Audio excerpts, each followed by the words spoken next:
All right, so Deadpool and Miles Morales Spider-Man are gonna have to face off against a new herald of the god of war, Ares. And this is all going to be a setup for what seems like a mini god war coming soon with Thor, Ares, Anansi, and even Hercules in the mix. Now, this prologue here is coming out of the story arc called The Pools of Blood, which is covered in Miles Morales Spider-Man issue number 30 and 31, and then Deadpool's issues number 11 and 12. So let's talk about what led to this point here with the Herald of Ares. So Deadpool right now wants revenge, and the reason is that he was killed by a man named Deathgrip. Now, Deathgrip used the Muramasa blade and its magic to strip Deadpool's body down to a lifeless husk, so thoroughly that there was nothing visibly left of him at all. So now Deadpool's daughter, Ellie, she assumed the mantle of Deadpool here for a while, thinking that Deadpool was basically gone for good. But eventually, slowly over time, Deadpool managed to regenerate, and then having returned, he came up with a plan to get a powerful weapon capable of defeating Deathgrip, because with the Muramasa blade and Deathgrip's magic, you can't just really take him down that easily. So to obtain such a weapon, they need money, they need moolah here, and currently right now, Deadpool and Daughter LLC, they are underwater, and what they plan to do here is that they plan on taking on this special contract that promises to give them a lot of cash here, which would provide them the means to be able to get those weapon or that big weapon. But this contract is not an ordinary contract. It requires that they take out, that's right, kill Miles Morales Spider-Man. So when we pick up here with Ellie and Deadpool, they're currently right now on top of a roof, and Deadpool got Miles Morales, or Spider-Man I should say here, in the crosshairs. Now Ellie, she does not feel very comfortable about this at all. Now, just to kind of give you a little bit of a breakdown here on who Ellie is. So Ellie Camacho, that is Deadpool's daughter here, and she was raised by her mother. Now, her mother did eventually die here, but Ellie, she has the X gene and also a healing factor similar to her father's, albeit it's to a lesser degree here. But one of the things that she does have there, one of her abilities, is that she has the opportunity here, or has the ability here, to learn rapidly. And this is something that Taskmaster recognized while he was training her. Now, like I said, Ellie is not too thrilled here about this job. She's moral enough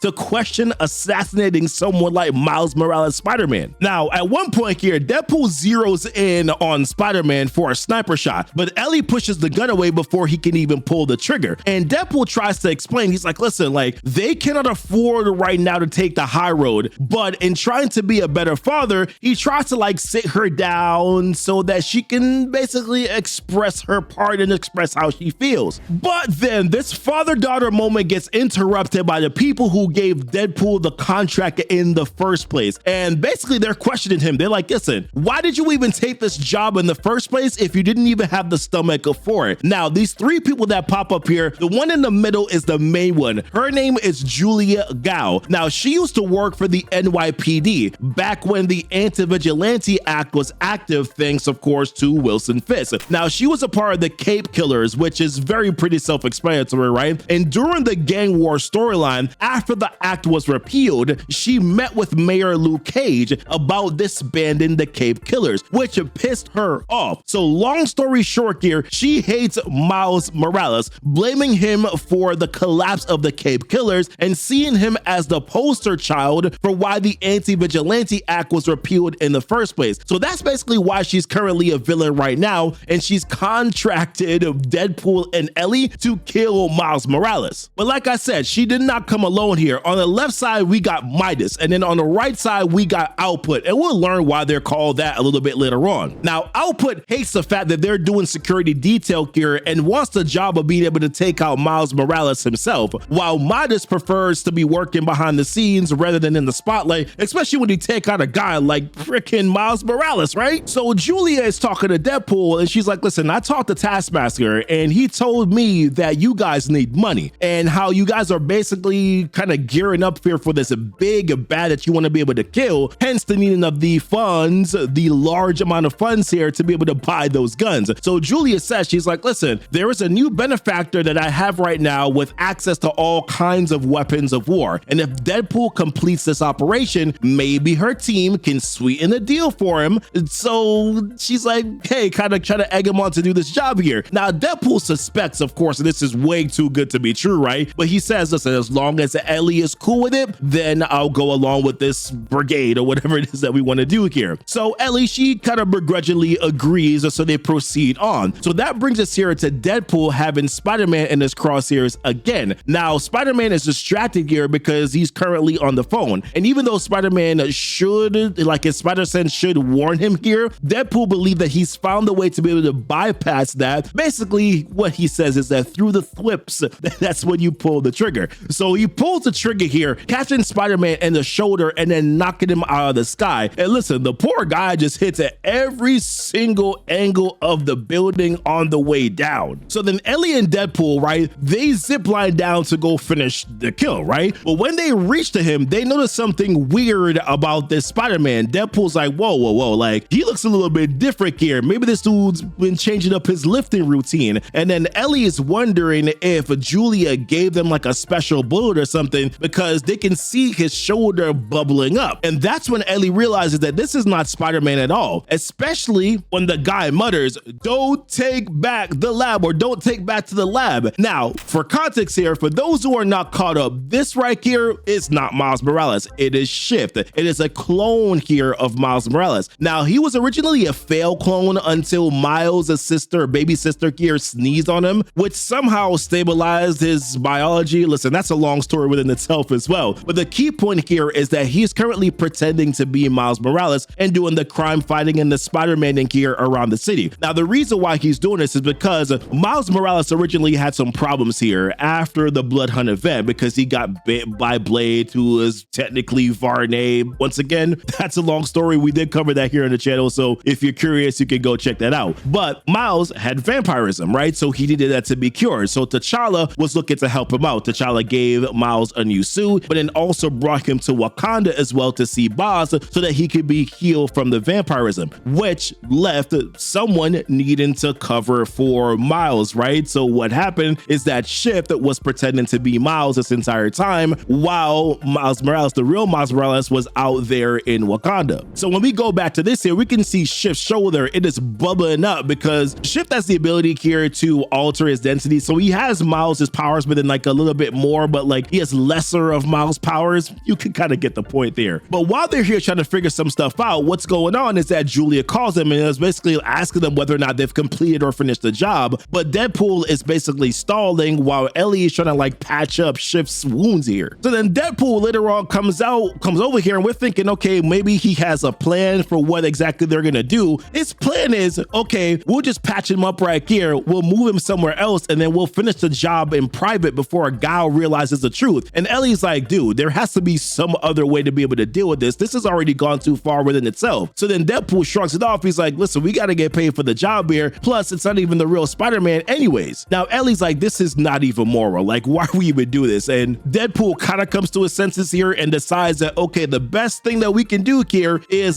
double cross Julia Gao. The question is like, how exactly is he planning on double crossing Julia Gao, right? So he suggests using Shift as a hostage, delivering him as Spider-Man here to Julia Gao, which is a terrible plan. And Shift sees it too. He's like, bro, this is a terrible plan. But then Deadpool continues on. He's like, listen, my daughter's phone, it's technically a teleporter. And the phone itself has the ability here to be able to track Deadpool's DNA. So what they were planning on doing is that Deadpool was going to like cut himself and then bleed on Shift. And then wherever they go, like somehow they'll be able to teleport back here and save a Shift when the time is right. I'm like, once again, awful plan. So thank goodness, before this stupid plan could go off, right then and there, the real Miles Morales shows up and he drops down and he kicks Deadpool in the face, webs him up. Well, he kicks him in the face, then he webs him up, then he hits Ellie, sending both father and daughter into the walls. Miles goes over real quick to go check on Shift because that's basically his brother. And then he turns his attention directly over here to Deadpool and Ellie. Now, Ellie tries to say like, listen, we're only gonna bleed on him. And I'm like, oh my gosh, like this just sounds terrible. And then she hear herself out loud.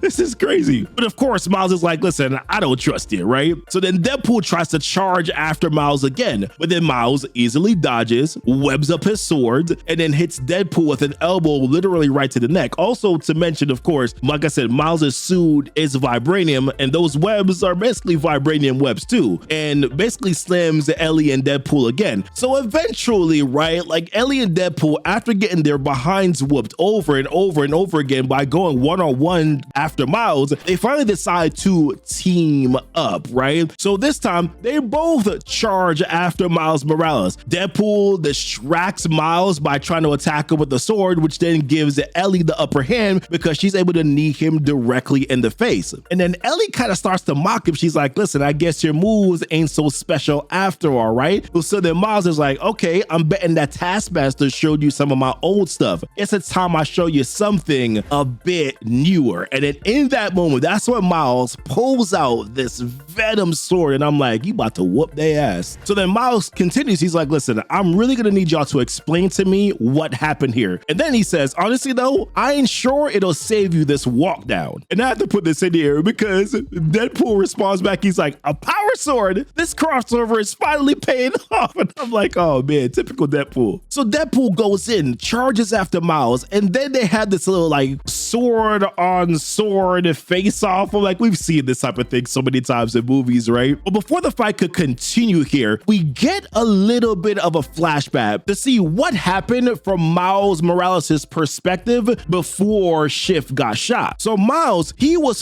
whipping around New York, right? Trying to, I don't know exactly where he was going, but in the middle of him doing that, we hear another voice that pops up. It says, "Oh champion, how you wound me." And when we jump to see who it is, it's Kweku Anansi. Now, if you follow the Miles Going to Wakanda series here, then you know who Kweku Anansi is here, but you probably know who he is anyways. But Kweku Anansi here is basically the god of spiders. And when he was in Wakanda, Kweku Anansi basically acclaimed Miles Morales and all the Spider-Man and Spider-Woman his heralds. And from that moment on, Kweku has basically been like, listen, I want some more good stories. And that's the reason why he's popped up here, because he's basically looking to get more stories from Miles Morales. So Kweku tells him, he's like, listen, I told you I wanted more good stories, and I grew so very bored of sitting on the sidelines. And he continues to tell Miles, he's like, I joined you, my champion, to see what more stories I might gather in the new world. And Miles is like, bro, like the vampire slaying back in Wakanda wasn't enough for you? And Kweku just kind of laughs it off. And it's like, yo, listen, we could continue this later, my champion. You have other things to attend to. So then Miles is like, yo, where did this dude go? But then his phone starts buzzing. And his phone started buzzing because Shift was calling him. And Shift was trying to tell him, he was like, hey, I want to meet up with you here because I want to tell you something in person. So that is the reason why we saw Shift on the phone. And that's the reason why he was so distracted before he got shot by, of course, Deadpool. So of course, Miles hearing what happened, that's the reason why he rushed all the way over here to come save his brother. So we cut back from that flashback, right? And now we're seeing, of course, Deadpool, Ellie charging into battle here once again against Miles Morales. Ellie's really trying to harp on the fact that they really should be trying to work together like Taskmaster said. But Deadpool right now is just way too geeked up about Miles having this like Venom sword and being able to go up against him for whatever reason. Oh yeah, to kill him to, of course, be able to get the money for the contract. Yeah, that makes sense. But Miles is taking these dudes to school and he's like, listen, you two just keep on leaving yourselves wide open. And like, I simply do not have the time to waste today. So once again, Deadpool comes to his senses and is like, okay, I guess we should work here as a team.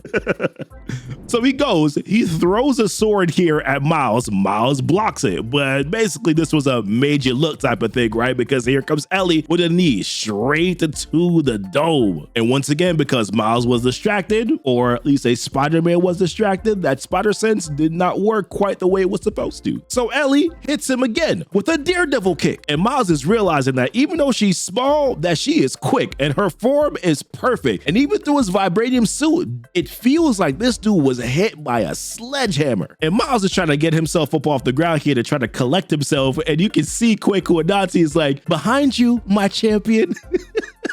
And Miles is just like, bro, stop interrupting me. But what Miles was doing here is that he was trying to bait her, and bait her he did, because in that split seconds, he activates. I can't believe I just said activate, but he activates his Venom punch and clocks her right under the chin. Woo-wee! And that thing knocks her right into Deadpool, right into the garbage can. I'm like, oh shoot, okay. So the Deadpools, they're trying to collect themselves, but Miles, he's like, listen, I'm not giving you any time to collect yourself. So he whips, grabs Deadpool. On the way, while he's being whipped, Deadpool is able to grab the sword in hand that was stuck on the ground. So he picks it up and he goes to charge after Miles. And when he swings down, guess what happens? The sword breaks, because guess what? Miles is wearing a freaking vibranium suit. And Deadpool is in tears, man, because he's like, listen, she was only 2 weeks away from retirement. And Ellie was trying to attack too. She throws a knife, but then Miles' spider sense kicks in properly this time, or he's actually not distracted this time. So he dodges it. And yo, that knife goes directly into Deadpool's shin. Oof, that must hurt. So Miles is just about sick of this, man, because he's like, listen, for folks who wanted to throw hands so bad, you both really suck at this, and I really ain't got the time. So he goes in again with his Venom sword, but then this time he ends up hitting Ellie's daggers because she was trying to dodge with it. And then what that does is that electricity, that charge there, starts to zap her phone. And remember now, Ellie's phone is a teleporter, so it charges it up. And when Miles tries to grab it from her because he thinks it was about to blow up, she ends up tackling him. And when she tackles him, the phone lands on the ground, and the phone keeps bouncing and bouncing until it blows up. And then guess what happens? They get sucked into a portal. Now, for the sake of time here, I am going to skip this part. It's not really incredibly important to the story, but what I will say is that there were some really heartfelt, touching moments here between Miles and Ellie, them being able to connect based on their Hispanic heritage. Miles does meet Ellie's symbiote dog daughter, Princess, which they also have some really cool moments. But once again, for the sake of time, I'm going to skip that part here. Where we then get to is to see this absolutely terrible plan by Deadpool, right? Because now Ellie and Miles, they're gone. So who does he have? All he has left is Shift. So he then decides to bring in Shift to the headquarters of Julia Gao. But when he gets there, he only sees Midas and Output. So you might ask the question, like, where exactly is Julia Gao? Well, Julia Gao was out in some alley right here when this old man comes up to her and starts talking. And he says to her, he's like, you're a hard person to find, Julia Gao. So she's like, okay, like, who the hell are you? And the man continues on. He's like, but then again, I guess I'm not just anyone, you could say. So then Julia's like, well, I'm a free agent now, and my moral compass has been thrown so far out the window, as she's pointing a gun at this old man. So then he continues on. He's like, which is exactly why I'm here. I've seen the passion in your heart, the fury, the call of war. You've been wounded in ways that few have, and it has always been in my people's nature to lift up others when they're at their lowest. So she's like, oh, do I look like a charity case to you? So he's like, listen, you look like someone with a goal and purpose, but few resources to achieve it. I can change that. So she's like, listen, I don't need anything from you, Grandpa. So he continues on. He's like, what you need is a favor, a boon. So she asks a question. She's like, so just who the hell are you? And he continues. He's like, I'm a curator of talent, someone who can give you special privileges, insights, and weapons to help with the one who's wronged you, Spider-Man. So of course now she perks her ears up a little bit, and she's like, how do you know that? And he's like, I know many things. So she says, if you know so much, why don't you take care of him yourself? And then he says, certain agreements have stayed my hand. He's the ward of a rather powerful benefactor, and I cannot take direct action without others taking notice. So you guys are already picking up and putting down who this guy is, right? So then he pulls out the sword, and y'all probably recognize that sword. He says, still, I need to send a message to any foreign powers that would look to stake their claims in these lands. Spider-Man is a herald of one of these powers. Killing him should send a strong enough message. So then she's like, who the hell are you? And then we see the symbol in her eyes as he says, a friend. So back here to Agent Gao's hideout, right? So we see Miles bringing in Shift to the hideout. And of course, we know that neither one of these two, Midas nor Output, that they're excited to see this guy whatsoever. whatsoever. So Midas asks the question, she's like, is that the target? Looks different than the pictures. And Deadpool's like, nope, just a normal, everyday, regular, human-sized Spider-Man. And this part just kind of made me laugh a lot here. Maybe it'll make you laugh too. So she continues on, she's like, well, guess you live up to your reputation after all, huh? And then she starts touching him on the shoulders. And he's like, I'm sorry, but I just got out of a serious relationship. But before he could even finish the part of the relationship, he's like, come on, there's no reason to get all weak in the knees. And Deadpool's like, that's oddly specific. And then she explains, so this is the reason why her name is Midas. She's like, sorry, love, I can increase the density of things through touch. Did I forget to mention that? So Deadpool's like, okay, cool, Midas, I get it now. Everything, no, it's not the same. But Deadpool's like, okay, I got it now. And he's trying to tell Gun Guy, he's like, you should take some notes. Which once again, of course, this dude doesn't like the name Gun Guy, so he just continues to keep on saying it just to piss him off, you know? So as a result, Output gets so pissed off that he blasts fake Spider-Man, Shift. And Output's like, bro, I know that's not the real Spider-Man. And Shift is like, oh my goodness, please leave me alone. I don't want to go back to the lab. But then Gun Guy is like, listen, lab, the only thing that we're gonna do is put you out of your misery. But before Output could do anything, there's a gun that gets thrown directly into Output's face. Turns out our man Deadpool here was slowly recovering, getting his knees back. And then Midas, she starts taking her shots at him like she is beating the absolute crap out of Deadpool. One bone being broken after another. She's going in on this dude to the point where Deadpool's like, all right, listen, break 5 to 6 more of my bones and I'm gonna start to think that you don't really like me. And she responds back, she's like, oh, I actually like you a lot. I just love money more. And I'm like, I guess that's okay. And she's like, sides, it's not often I get to have a punching bag that heals. So she's like, let's see how your sternum holds up against Tonfas. I'm not quite sure if that's exactly how you say it, with 3 times the density of platinum. But before she could even get there, Shift comes in and saves Deadpool. Hey, Shift saves Deadpool. Didn't think I'd see that happening. But then Output's like, bro, I'm still here. And then blasts Shift one more time. Deadpool then is like, listen, I'm gonna do the only thing I can do. I'm gonna keep on calling this dude generic Gun Guy, and goes after him. Ends up actually sweeping him under his leg a little bit here, but then right when he was about to stab and kill Output, who comes in? Our girl Midas. You know what? I'm not gonna lie to you. I'm actually starting to like Midas quite a bit here. That suit that she's wearing does look kind of fly, doesn't it? Shift tries to throw all 17 of his punches at Midas here, which Midas dodges every single one of them, and then somehow gets directly to his face and knocks his clock off, and they are down. And they look as if though they might lose this matchup. But of course, here comes heroes to the rescue. Who comes through a portal? We see Ellie and we see Miles Morales, and knocks both of these goons down. But then here's the thing. After they come through the portal, Kwaku and Nancy is basically starting to kind of like freak out here. He tries to tell Miles, he's like, listen, something is off, my champion. And Miles is like, tell me something I don't know, Anansi. But then Anansi continues, he's like, a most interesting development. A barrier bars my entry. One made of strong magics here. Ancient magic. There is something otherworldly out there, champion. But the thing is, Miles is distracted because he is being attacked after all by Midas and Output. So Miles, what he does here is that he tries to use his Venom Blast against Output. But Output, he's basically just there absorbing it. And Output lets him know, he's like, I absorb energy, make it my own, and spit it back out. Hence the name Output. And he outputs directly on Miles. Ellie once again makes fun of generic Gun Guy, telling him that, you know, things are looking up for him. And Output is just damn near sick of her, right? Now, Midas and Deadpool, they're continuing on here. They're flirt fighting. At one point, Midas even says to Ellie, she's like, listen, your dad's a hottie.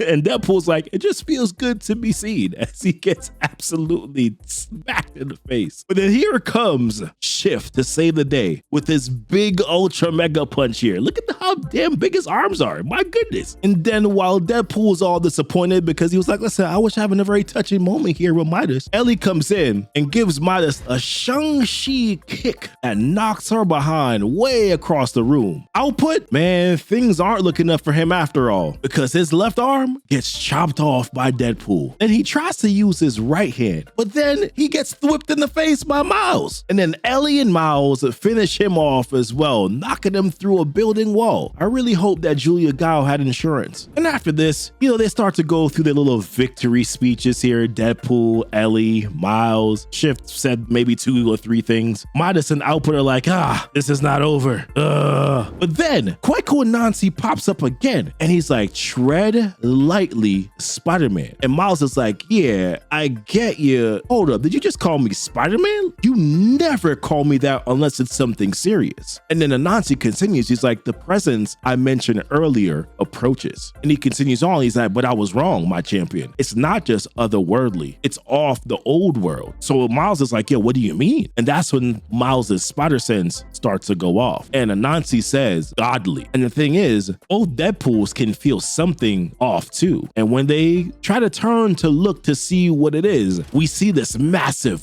boom and explosion. And Anansi's just standing there all calm, and he's like, oh, a most interesting development indeed. Where shall this story take us? And in a matter of seconds, we hear a voice that says, no weapons formed against you seem to prosper, Spider-Man. And we see these hands that come through the building. It breaks its gun. And then the voice continues to say, which is why I sought the help of a higher power. And she comes through with the sword, and the words say, war cry, Herald of Ares. All right, so this new super powered Gao comes through, right? And she's like, listen, I sought the help of a higher power. But you can see the look of like terror in Miles's face. And he says, he's like, Agent Gao, what's with the fancy armor? And Anansi steps in, he's like, it appears this one has been offered a boon. An interesting development indeed. And then Miles pops in and he's like, yeah, I would say, but any idea from who? So then Anansi's like, I have my suspicions, sweet champion. A matter best left to investigate it once this one has been dealt with. But then Gao continues, she's like, this is no one's doing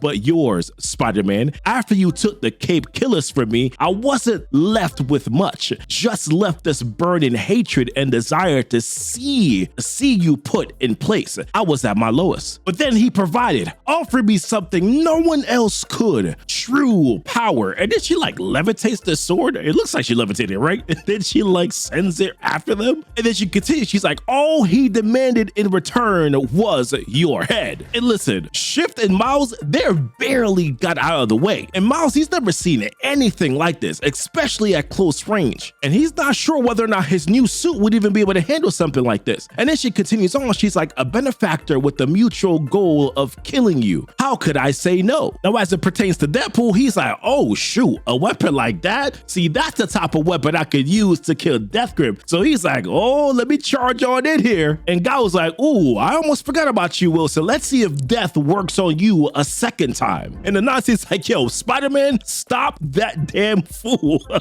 And when you see what Gao does, like she whips this sword, right? Or she swishes this sword is what the sound was like here. And you can see like, oh my gosh, that is some crazy power because that blast cuts through the entirety of the building. You can see like that explosion hitting someone. I mean, come on now, but they wouldn't be able to survive that. And it's now when Deadpool realizes, nah, this is not a game that we're playing anymore here. Nope, never mind. He says this, he's like, I know that thing is gonna kill my enemy so good, I simply have to have it. So Gao's like, if you want it, please come and take it. And the thing is, now Midas and Output, they're up as well. Now when Nancy is telling Miles, he's like, listen, my hands are tied as far as this matter is concerned. There are strong magics here and ancient accords that Nancy must obey. I can offer you nothing but advice. And Miles like, okay, if it means you'll stay out of my head, then let me do my thing and I'll take care of it from here. So all four of them, Deadpool, Ellie, Miles, Shift, they're ready to go. They got that stance, that scene. They got that, oh, we ready to go stance. And Gao's like, okay, well, let us then make war. So Miles jumps after her, Venom sword in hand with the thwip on the other hand. Ellie, Shift, they're taking out Midas and they're taking out Output, while Miles and Deadpool, they're going straight and charging after Gao. And Miles is kind of getting a little cocky because he's like, glad someone's having fun. But then Anansi tries to warn him. He's like, brace yourself, sweet Herald. And he's like, huh? And then he gets blasted. And the only thing that saves him in that moment is the fact that this dude has a vibranium suit on, because otherwise this dude would be vaporized at this moment. So Deadpool gets a smart idea. He jumps behind her back and then tries to slash her with his swords. So them joints, they just break. And then Gao's looking at him like, for real, dude? And then she like, it looks like she puts her hands inside of his neck or his head. And I'm like, what in the Cassandra Nova is going on here? Oh no, she chops his neck. That's what happened. Okay, that makes sense.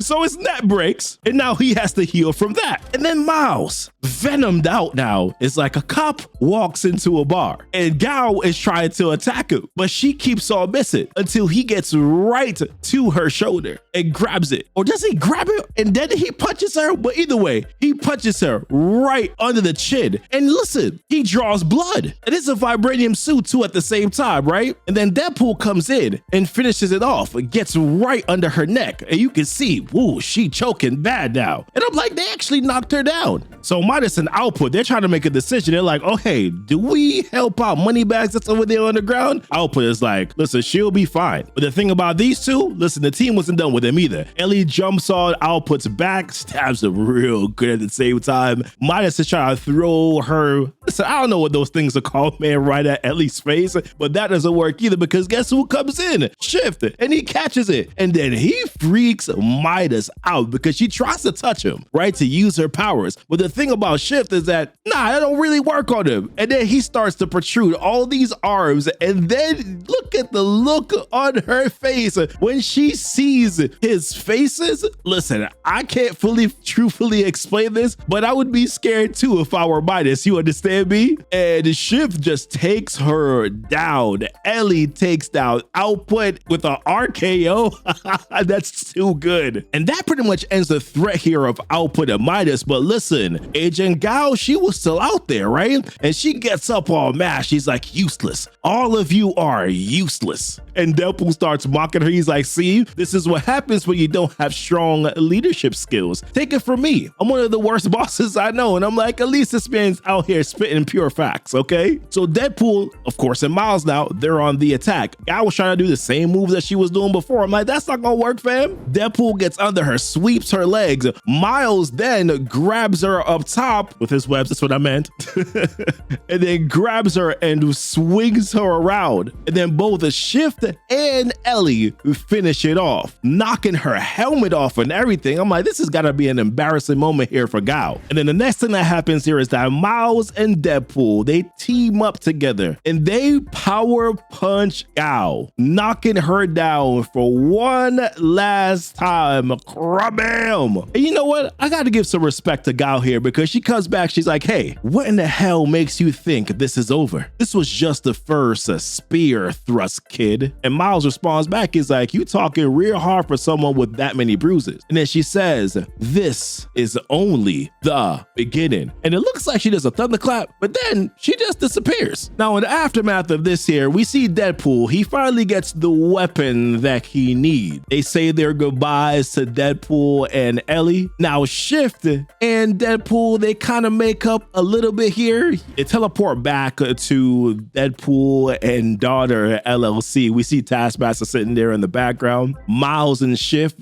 they head out to go have that meaningful conversation that they need to have in regards to whatever Shift wanted to talk to Miles about. And while they leave, Anansi pops back up and he's like, listen, the most fruitful day for stories indeed, little weavers. Kwaku Anansi has ancient matters to attend to though, but privacy is demanded as the important lesson you two seek to share is best kept between brothers, O heralds of mine. But in the next moment here, we see that old man that had talked to Agent Guy before, and he's like, hold on, back so soon and with so many wounds to lick? Perhaps I made a mistake in making you Avatar, Alala. Is that so? And then she responds back, she's like, you promised me power, but didn't give me nearly enough. And he's like, hold on, is that so? And then he continues on, he's like, I gave you Harpe, the sickle that slew Uranus, father of all sky. I clothe you in the armor of Achilles. I give you strength to wield both. I give you status. I give you station. I give you a name, Alala, my war cry. Yet you couldn't kill 2 children, an abomination, and 1 mentally unstable assassin. And she's like, yeah, I could not. And he's like, pity. And then he stands up and he says, I brought you on to do the work that old laws prohibited me from. Ancient accords that forbid outright conflict with the Orisha, the Vodou. You are to slay the Herald of Anansi, the sole so that a message would be sent. But since my people are no more, I suppose I can gather champions of my own and take a more direct approach. If the great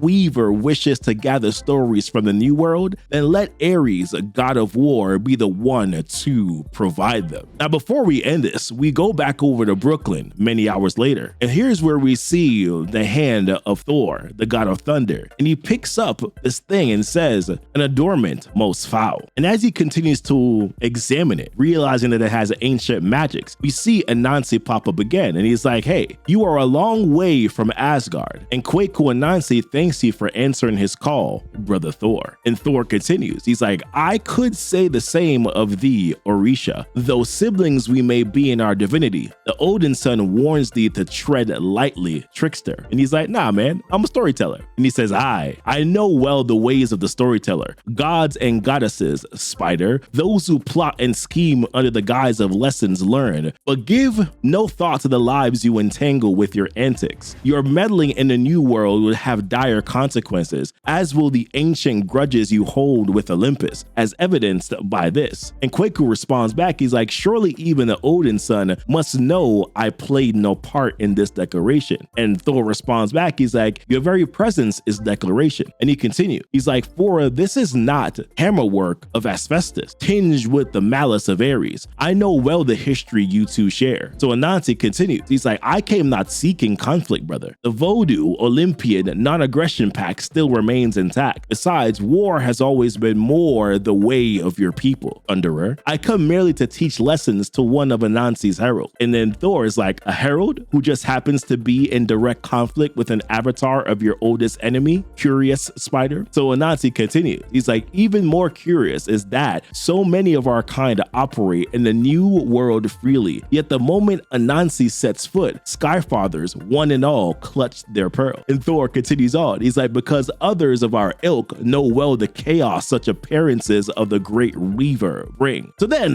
Anansi says, he's like, we are indeed brothers in our divinity, O King of Kings, but this parley was merely in respect of that. And Thor with those eyes, he's like, as is my show of patience. And then he continues, he's like, thou art the great weaver of story, Kwaku Anansi. This all know to be true, but let me remind thee, spider, thou may command story and myth and legend and song, but mine is a chorus of thunder. And Anansi is like, listen, do send sweet Loki my regards. As he continues on, he's like, an auspicious beginning to our next story, and oh, what a joyous song it shall be. For Anansi has always found thunder to be a most fitting accompaniment. And then as he continues, we see Hercules. As Anansi concludes, he's like, to the drumbeat of war. So listen, this was a pretty good, fun story. Something that in a lot of ways, probably not taken too seriously until the very end, right? But I am very curious to see, what does this mini sort of like war with Anansi and Ares, like what exactly does that mean? And now they're draping in, of course, Miles in at the same time. I'm curious to know exactly where this is gonna go. Leave it down below in the comments. Would love to hear what you think about this as well. Leave a like on this video here for the YouTube algorithm. Also subscribe if you are new to the channel. Also down below in the description, we're gonna have some links here to the previous trip here where Miles went to Wakanda. I'm gonna have a link to the playlist for those videos as well down below. Also, let me know if you'd like me to cover some more Deadpool stories here on the channel. Appreciate you watching, and as always, thank you so much for kicking it with Keepin It Comic. Bye!